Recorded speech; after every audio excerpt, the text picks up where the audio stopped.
Bonjour à toutes et à tous, nous sommes le mardi 9 février 2021, je suis Sarah Menei, vous écoutez Flash Foot sur Free Ligue 1 Uber Eats.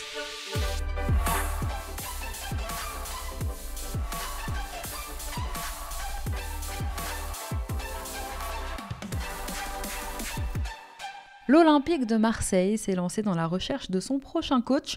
Alors si depuis quelques jours les noms de Maurizio Sarri, Rafael Benitez ou même de Robert Moreno, l'ancien entraîneur de l'AS Monaco, ont été évoqués, un nom semble sortir du lot, celui de Jorge Sampaoli. Aujourd'hui, l'Argentin semble être la priorité de Pablo Longoria dans le dossier de la succession d'AVB.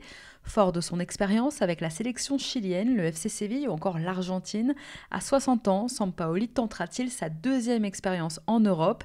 Et surtout, est-il Marseille compatible?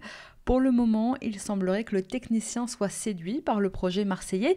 Sampaoli, souvenez-vous, a commencé à se faire un nom grâce à ses belles performances avec le Chili en emmenant la Roja en 8e de finale du Mondial 2014 et en remportant la Copa América l'année suivante.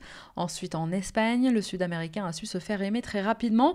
Sampaoli, c'est un style de jeu porté sur l'offensive, différents schémas testés, pas mal de changements et une liberté accordée aux joueurs les plus créatifs. À l'époque, à Séville, par exemple, le coach argentin avait su créer une belle relation avec Samir Nasri. Seul bémol, avec un style de jeu quand même très agressif, Sampaoli use ses joueurs et perd son groupe à cause notamment d'un caractère assez explosif qui vire parfois à la confrontation. Tiens d'ailleurs, un style de jeu ultra offensif, une volonté d'avoir une grande possession, gagner avec la manière, mais des colères qui résonnent parfois plus fort que des victoires, et certains joueurs qui commencent à lâcher, ça nous rappelle quelqu'un. Acabo de renunciar al cargo que tengo en Olympique de Marsella.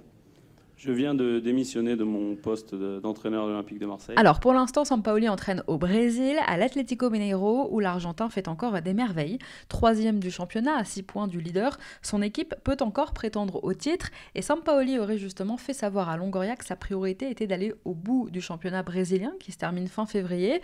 En attendant, si vous voulez jeter un coup d'œil à l'Atlético de Sampaoli, le club de Belo Horizonte ira à Rio affronter dans la nuit de jeudi à vendredi l'ancien club de Thiago Silva et l'actuel club de Néné, Fluminense. Allez, c'est parti pour notre tour des clubs.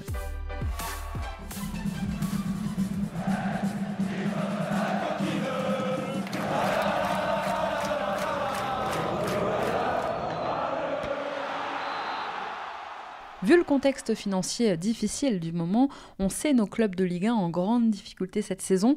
En ce sens, Angers doit toujours 500 000 € au Nîmes Olympique pour le transfert de Sada Thioub qui date déjà de l'été 2019. Au total, Nîmes devait recevoir 3,5 millions d'euros dans l'opération, mais la dernière partie du transfert de Thioub Bosco n'est pas arrivée fin janvier, date de l'échéance. Simple retard, répond le club en juin, alors que de son côté, la lanterne rouge du championnat aurait bien besoin de cet argent. À Bordeaux, on va devoir encore cette semaine se priver de Samuel Kalou. Absent du groupe bordelais qui était à Brest dimanche, l'attaquant nigérian devrait à nouveau l'être pour la réception de Toulouse demain en Coupe de France. Selon Sud-Ouest, aujourd'hui, Kalou souffre d'une gêne musculaire et on ne devrait pas le revoir avant le choc contre Marseille de dimanche soir en Ligue 1.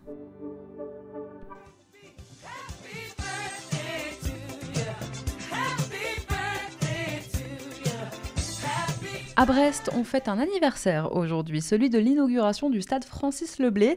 L'enceinte fête presque son centenaire, puisque le stade avait été inauguré le 9 février 1923 par une rencontre qui opposait les locaux bretons au stade français. Alors au début, bien sûr, il ne s'appelait pas Francis Leblay, c'était le stade de l'Armoricaine. Fondé en 1950, le stade brestois deviendra donc à partir de cette date le club résident du stade. Et le stade se renommera justement Francis Leblay qu'en 1982, année de décès d'une figure politique locale. À Lens, arrivé au Racing l'été dernier, le défenseur central Loïc Badé a réussi à s'imposer comme l'un des hommes forts du groupe de Francaise cette saison. Du coup, le joueur de 20 ans à peine attire logiquement les convoitises et de nombreux clubs européens seraient très intéressés par son profil. Ce serait le cas de Liverpool, de l'AC Milan et même du Borussia Mönchengladbach en Bundesliga. On en parle depuis quelques semaines maintenant, les discussions pour une éventuelle baisse de salaire des joueurs, discussions qui se poursuivent en Ligue 1. Et à Lille, on a décidé de ne pas braquer les joueurs avec des négociations sur des concessions salariales. Comme l'explique aujourd'hui le journal L'Équipe, la crainte du club est de polluer le vestiaire avec des efforts consentis par certains et peut-être pas par d'autres. Alors on se dit qu'il vaut mieux garder la bonne série, le moral au top et donc le compte en banque intact pour l'instant. Les équipes de Ligue 1 font enfin leur entrée en lice en Coupe de France. Ce soir, 18h30, les Lorientais accueillent le Paris FC 6e de Ligue 2. En championnat, les Merlus, je vous le rappelle, restent sur une série impressionnante de 3 victoires et 1 nul en 4 journées. Avec la perspective d'un déplacement compliqué à Monaco en championnat le week-end prochain, ce match de Coupe de France permet à Christophe Pélissier de faire un peu de turnover. De jeunes joueurs comme Loris Mouyokolo, pur produit du centre de formation Lorientais, ou Johan Etienne pourrait démarrer par exemple la rencontre en défense. Franklin Wadja, manquant de temps de jeu en Ligue 1, pourrait suppléer le forfait de dernière minute de la recrue Thiago Ilori, blessé à l'entraînement hier. Adrian Grebic devrait avoir sa chance en attaque aux côtés de Pierre-Yves Hamel, Jérémy Morel, Armand Lorienté, mais aussi Sylvain Marveau et Enzo Lefebvre sont forfaits. Récemment touchés par le Covid, Paul Nardi et Vincent Le Goff seront eux aussi absents. On continue notre tour des clubs avec l'actu lyonnaise dans un instant, mais avant ça, c'est l'heure de notre déclat du jour. Elle est signée William Saliba. C'est mon cœur qui parle. Et vous avez un chef d'espoir qui est une retenue.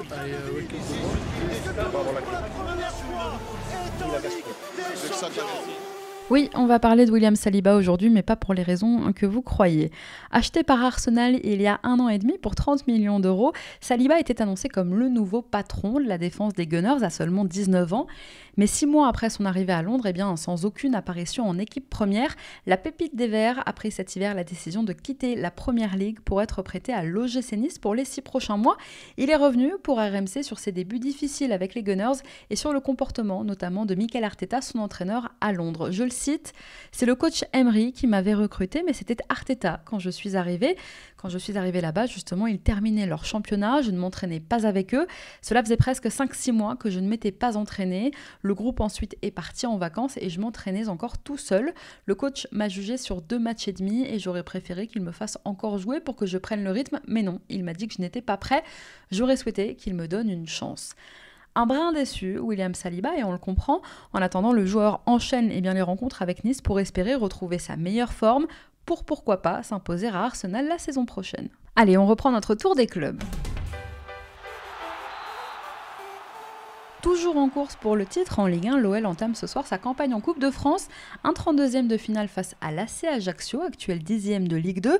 Une rencontre qui devrait permettre à Rudy Garcia de faire souffler ses titulaires. Selon le Progrès, aujourd'hui, l'entraîneur lyonnais devrait aligner un 4-3-3 dans lequel Ryan Cherki et Maxwell Cornet épauleront Islam Slimani, titularisé en pointe. Lyon-ACA, coup d'envoi 21h. À Metz maintenant, le jeune défenseur Lenny Lacroix prolongé. Il y a à peine plus d'1 an, Lacroix signait son premier contrat pro chez les Grenats. Il était alors lié avec le club messin jusqu'en juin 2022. Cette semaine, le jeune défenseur central, qui vient de fêter à peine ses 18 ans, a prolongé d'1 année son bail avec les Grenats. Il sera donc lié au FC Metz, Lenny Lacroix, jusqu'en juin 2023. L'UNFP vient de dévoiler l'identité des 3 nommés pour le titre de joueur du mois de janvier en Ligue 1. Kevin Volland, auteur de 4 buts et 3 passes décisives le mois dernier avec Monaco, se pose en grand favori, mais pas loin derrière, Neymar avec 3 buts et 1 passe D avec le PSG, et Farid Boulaya, bien sûr le Messin, avec 2 buts et 2 passes D, sont eux aussi candidats pour remporter le trophée. Les votes sont ouverts jusqu'à dimanche. À Montpellier, le jeune Eli Wahi, qui a prolongé la semaine dernière, devrait être titularisé demain après-midi en Coupe de France face à Strasbourg. Michel Derzakarian devrait lui offrir donc sa première titularisation en pro. Pour cette rencontre, Jordan Ferry est toujours incertain. Ressentant une douleur au dos, Ferry est resté aux soins hier à Gramont. Pedro Mendes et Ambroise Oyongo seront absents. En revanche, Dimitri Berthaud ne souffre plus de l'épaule et devrait être titulaire à la place de Jonas Omlin dans les buts pour ce match. À Nantes, Domenech serait-il déjà poussé vers la sortie ? 7 petits matchs après son arrivée au FC Nantes, le coach des Canaries n'a toujours pas gagné et sa situation du coup se fragilise. Nantes a glissé depuis début janvier à une place de barragiste et le premier bilan de l'ère Domenech, arrivé fin décembre, n'est pas bon. 4 petits points pris en 7 matchs, aucune victoire. C'est la pire prise de fonction d'un entraîneur au FC Nantes. Le rebond tant attendu n'est pas arrivé et sachant que Valdemar Kita est pas super patient, on ne sait pas combien de temps encore, le président nantais maintiendra son coach en place. C'est une saison galère pour l'OGC Nice, c'est une saison galère aussi pour Kasper Dolberg. Le Danois n'a pour l'instant pas pu montrer toute l'étendue de son talent depuis son arrivée sur la Côte d'Azur il y a 1 an et demi. Il n'était d'ailleurs pas là le week-end dernier face à Angers, et pour cause, le joueur de 23 ans a été victime d'une crise d'appendicite dont il s'est fait opérer dimanche. Après la rupture des ligaments croisés de Jeffrey Adélaïde, c'est donc de Dolberg qu'Adrian Urser devra se passer durant 3 semaines minimum.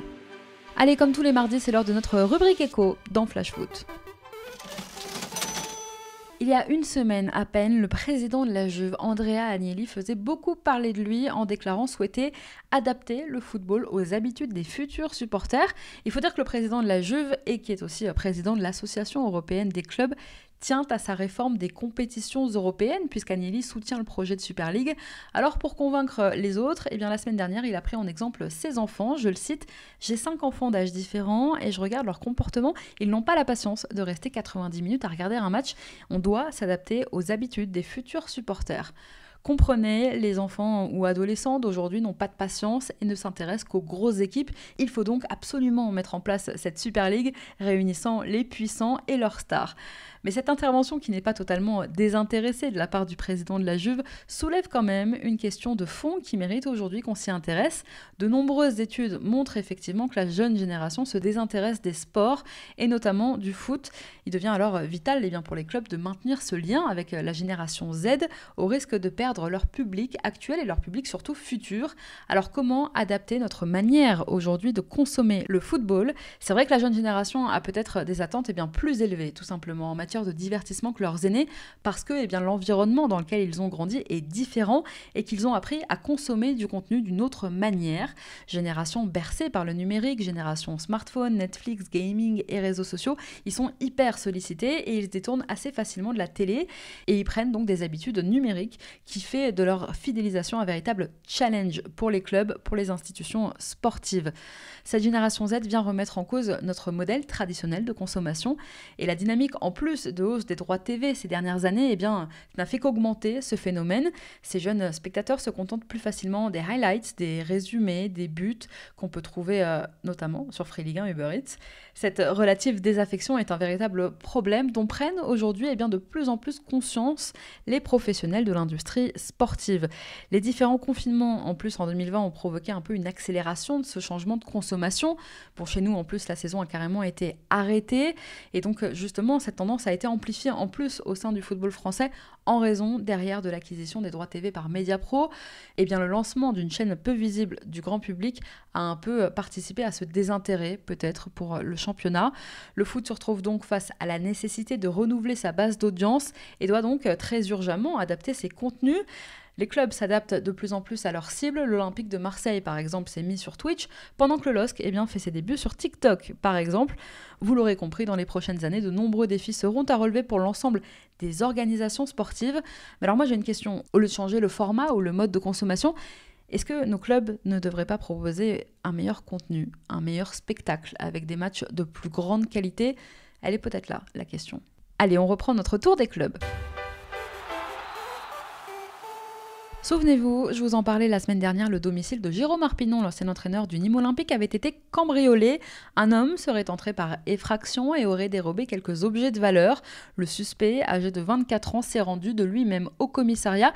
Il doit être jugé en comparution immédiate cet après-midi. Les faits ont eu lieu alors que Jérôme Arpinon et son équipe n'étaient pas encore rentrés de leur déplacement à Paris. Dans l'habitation se trouvait en plus le fils de l'entraîneur, âgé de 18 ans à peine. Le suspect l'aurait menacé avec une arme sans le blesser. Ce suspect est jugé aujourd'hui donc pour vol par effraction dans un local d'habitation, vol aggravé par la commission de violences en récidive. Je vous en parlais hier, c'est la grosse tuile du déplacement à Marseille de dimanche, la sortie sur blessure d'Angel Di Maria dès la 11e minute en raison d'une lésion à la cuisse droite. L'Argentin, qui revenait bien pourtant et qui était devenu l'un des hommes forts du début de l'ère Mauricio Pochettino, va devoir déclarer forfait pour le choc contre le FC Barcelone en Ligue des Champions. Di Maria a passé des examens hier qui ont confirmé sa blessure et son indisponibilité est dans le meilleur des cas estimée à 8 jours minimum. Le Stade de Reims a publié aujourd'hui une lettre ouverte signée par les joueurs rémois dans laquelle ceux-ci indiquent qu'ils ont décidé de réduire leur salaire jusqu'à la fin de la saison afin d'aider leur club. Je vous lis un extrait de ce communiqué. Nous, joueurs du Stade de Reims, prenons la parole aujourd'hui pour témoigner de notre prise de conscience à l'heure où le football français traverse une crise économique sans précédent. Ces sujets nous préoccupent parce qu'il nous faut tous agir, parce que le football est l'exemple même de l'expression collective. Nous avons échangé avec la direction du club et avons tous consenti spontanément à une baisse significative de nos salaires de janvier à juin 2021. Nos rémunérations sont parfois jugées excessives, eh bien elles sont à Reims pour la plupart inférieures à ce qui est pratiqué en Ligue 1. Si elles ne font pas de nous des millionnaires qui courent après un ballon, contrairement aux clichés, elles nous permettent d'être des privilégiés qui cherchent à agir en hommes responsables, respectueux et solidaires d'un club familial. Bravo messieurs! À Rennes, maintenant, le directeur sportif du club breton, Florian Maurice, veut convaincre absolument Eduardo Camavinga de rester en Bretagne à la fin de la saison et de signer une prolongation de contrat avec son club formateur. Pour rappel, l'international français est sous contrat chez les Rouges et Noirs jusqu'en juin 2022. Actuellement, les discussions avec ses agents, dont son papa, continuent. Coup dur à Saint-Etienne, sorti sur blessure contre Metz dimanche dernier, Romain Amouma souffre d'une lésion au niveau de l'ischio droit. Son absence est estimée entre 4 et 5 semaines. Le joueur a passé des examens hier. Ils ont permis d'écarter toute rupture des ligaments croisés, heureusement, mais ils ont quand même révélé une lésion au bas de la cuisse droite. Donc l'absence du meilleur buteur des Verts cette saison est estimée entre 4 et 5 semaines. À Strasbourg, comme à Reims et comme dans beaucoup d'autres clubs de Ligue 1, eh bien on fait des efforts en ce moment. Dans leur grande majorité, les joueurs du Racing ont accepté une baisse de salaire de 15 à 20% sur les 6 prochains mois. Ce sont des chiffres donnés par Marc Keller lui-même. Le président strasbourgeois estime que le club a perdu 10 millions à cause du Covid et 20 millions à cause de la défaillance de Mediapro. Toutefois, eh bien Marc Keller a précisé que le projet de restructuration du stade de la Méno, et dont le coût est estimé à 100 millions d'euros, n'est pour l'instant pas remis en cause. Merci à tous d'avoir été avec nous, c'était Sarah Menei. Vous écoutiez Flash Foot, on se retrouve demain.